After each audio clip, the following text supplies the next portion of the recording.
Saya bermati-matian 7 tahun struggle dalam bisnes. 7 tahun bukan masa yang pendek, jangka masa yang sangat panjang dalam dunia perniagaan ni. Saya tak tahu nak cakap macam mana. Bila saya cakap lebih-lebih, nanti saya kena hentam balik. Macam sebelum ni saya pernah kena lah. Dalam tempoh 7 tahun tu juga, saya pernah dikecam teruk, saya pernah kena troll, saya pernah kena everything saya bisa hadap. Dan hari ni berbalik pada normal balik, alhamdulillah. Untuk Choy kita dapat feedback positif balik. Tapi itulah, saya dah tak tahu, saya dah lost dah. Tengah berniaga, customer mai, kenapa baju keng macam ni? Kenapa baju keng macam ni? Bukan sekali, berkali-kali dah. Saya tak larat explain dah dekat depo-depo yang mai bertanya kat saya tu. Baju yang kebanyakan orang mai tanya kat saya about quality tu, itu semua adalah baju fake. Faris, kenapa kualiti macam ni? Kau beli kat TikTok, kenapa kualiti ni? Kenapa tak sama? Kau beli fake. Abang beli fake. Karya yang saya usahakan selama 7 tahun, at the end, orang lebih memilih untuk support China. Yes, kita memahami. Kalau hampa nak pakai fake, barangan luar negara tu saya tak kisah sangat. Saya ni local produk. Saya hidup di sini, di Malaysia sahaja produk saya. Saya tak kisah apa. Yang saya kisah tu, orang tak tahu kata yang tu adalah barangan fake. Sekali lagi saya buat pengumuman dekat hampa. Kalau hampa jumpa kat TikTok harga RM20, RM30 yang bukan daripada page saya, tu maknanya fake. Totally tu maknanya fake. Kualiti jauh tak sama, dan bila pakai di mana-mana orang dah boleh nampak, daripada jauh orang dah boleh nampak dah baju tu fake. Dah 2000 pieces dah China jual. Sampai tahap video China tu dia guna muka saya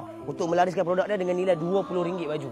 Saya nak bercakap pasal hak tu, tak tahu nak cakap sebab saya refer balik video Ustaz Zahidrus about kita menjual barangan fake orang Muslim kita dengan kita membeli barangan fake. Dan kita tahu barangan fake tu adalah orang Islam punya. Ada hukum dia. Saya tak pandai nak cakap lebih-lebih. Saya pun kadang-kadang refer juga.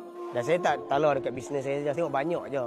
Choy, DTT, SVG. Saya tengok Acap SVG. Dia pernah post dekat Instagram dia pasal fake. Pun saya tengok ada. Banyaklah saya tengok. Saya bukan nak menidakkan fake. Cuma produk tempatan. Produk anak tempatan. Diciplak kan tu. Saya rasa macam karya saya ni dirompak lah. Dirompak saja tak apa saya. Okay. Dia guna muka saya untuk menipu orang. The problem is, bila orang beli barang tu quality out, orang akan blame saya. Kadang orang tu tak tahu pun dia first time nak membeli produk saya. Datangnya quality out. Dia tak beli dah. Padahal dia tak tahu yang dia beli tu fake. Kalau jual setakat 10 20 apa, beribu pieces. Sekali lagi saya minta gambar, kalau hampa jumpa TikTok ada orang jual RM20 tu, RM30 tu fake semuanya.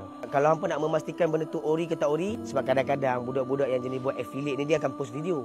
Kalau hampa nak mengesahkan benda tu ori ke tidak, senang aja. Hampa tengok dia dekat back orange siapa. Dia punya profile company tu, ataupun dekat page Choy Worldwide ataupun page saya, ada tak baju tu? Kalau ada, yes boleh beli. Tak nak beli dengan saya tak apa, beli kat orang yang buat affiliate ni. At least depa pun ada dapat 10% daripada pembelian hampa. Tu je lah, saya je nak inform lah. Kalau tak mampu beli barangan saya, jangan beli barangan fake saya punya. Ada je local brand, banyak lagi local brand yang jual harganya murah. Cuba hampa listkan dekat komen ni. Brand apa yang hampa rasa macam brand tu hampa mampu milik. Dia ada yang brand ni dia memang eksklusif. Yes, eksklusif. Ada brand dia middle. Dia harga tu orang kata dia tak mahal, dia tak murah. Dan ada local brand yang betul-betul murah. Cuba hampa listkan. Jangan pakai fake.